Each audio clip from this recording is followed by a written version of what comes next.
Yeah, I'd like 6,000 chicken fajitas, please. I beg your pardon?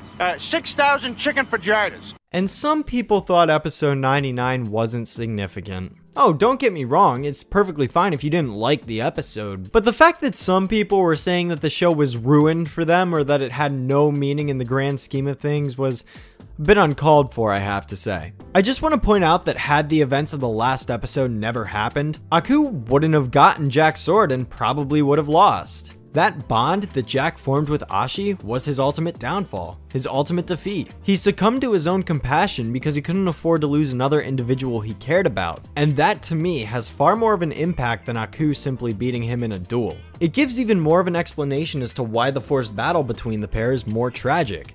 If the two were just comrades on a journey without any strong feelings for each other, I'm sure that Jack would have easily taken Ashi's life as a sacrifice in order to defeat Aku. But enough about the what ifs. I've got a new episode to talk about. This episode, when it comes down to it, is actually pretty simple in terms of plot. The first half of the episode features Jack and Ashi recovering from the last battle and talking about his past, complete with more backstory about Jack's childhood before Aku took reign over the planet. These calmer, more relaxed moments where the two of them are just discussing everything over the campfire is a nice tonal shift from the more infatuated mood that was permeating the last episode. I much prefer the casual banter way of the two playing off of each other's emotions here rather than the uncomfortable tension, since it's far more interesting to watch. I couldn't help but crack a smile seeing the two getting along so well, especially since Jack was so miserable beforehand. Though, to be fair to the previous episode, the two had to break the ice somehow, so I was a little more forgiving towards it. But yeah, it was just cute watching both of them converse like that, looking back at Jack's childhood and whatnot. Scaramouche was finally back in this episode after being absent from the last two, and his arrival into Aku's domain was easily the turning point of the episode for that recorded message gag alone.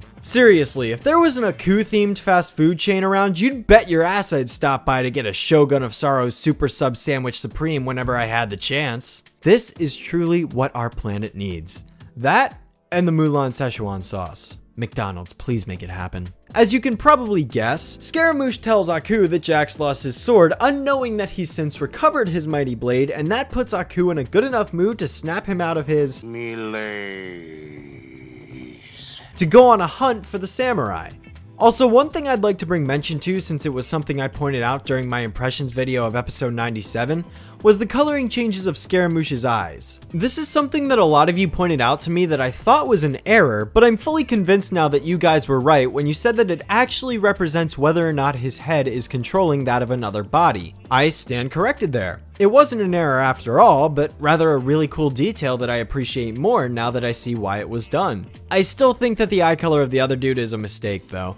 I can't find any reason why his eyes would change from black to white. Part 2 marks the beginning of the end, as Jack traverses the land back to where he first encountered the Guardian in Season 3, only to find that he's completely disappeared with the destroyed portal left behind. To quote the intro for a second here, "All hope is lost." Once again. Ashi rejoins him soon after this revelation, only for Jack to try and make her leave before it's too late, which was an obvious signal that something bad was about to happen. The entire time that this was going on, I kept yelling at my screen because I knew something bad was looming over the horizon, and sure enough, Aku shows up just in time to brag that Jack's lost his sword. And can I just say, poor Scaramouche. Like, damn, I knew he wasn't gonna last, but for him to just go out like that, I mean, man, that's rough.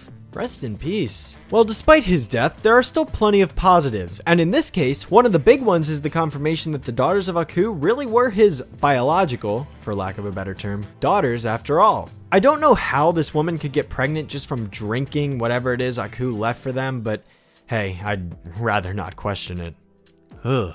The final moments of this episode are incredible on so many levels, and as I mentioned during my introduction, it proves that the events of the last episode weren't for naught. Aku essentially forcing Ashi back into his evil control and making her fight against Jack, it's one of the most evil things he's done yet. And the fact that Jack is mentally incapable of bringing harm to the one person that's helped him through this portion of his journey must be torture. It's an awesome fight though. Jack being on the defensive while avoiding all of these attacks that the mind-controlled Ashi throws his way is presented well like always. But the absolute best part of it all is undoubtedly the moments between their battle where Aku makes these witty side comments about being a dad. I mean, you try and raise them right, then they run off with your mortal enemy.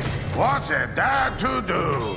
And of course, when he transforms Ashi into this, everything just escalates even further beyond what I already thought was the apex of the episode. I also want to commend Greg Baldwin for really delivering on Aku's presence during his time with Ashi and Jack. I, like many other people, noticed that he might have been delivering his lines a certain way before this episode, but seeing him get his spunk back really brought out the best in him. Did anyone else find it funny that this is another instance of Tara Strong being possessed by her demonic father?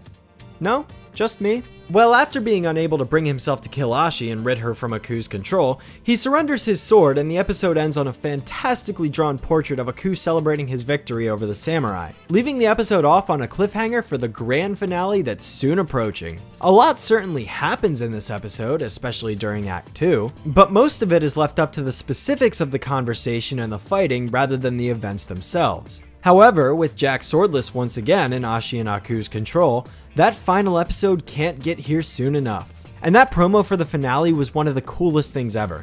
It makes me sad that they didn't use this since the beginning, especially considering how fluid that animation is. It seems too good just for it to go to waste like that. Only Toonami on Adult Swim. This is it, guys, the moment we've all been waiting for. Watch out.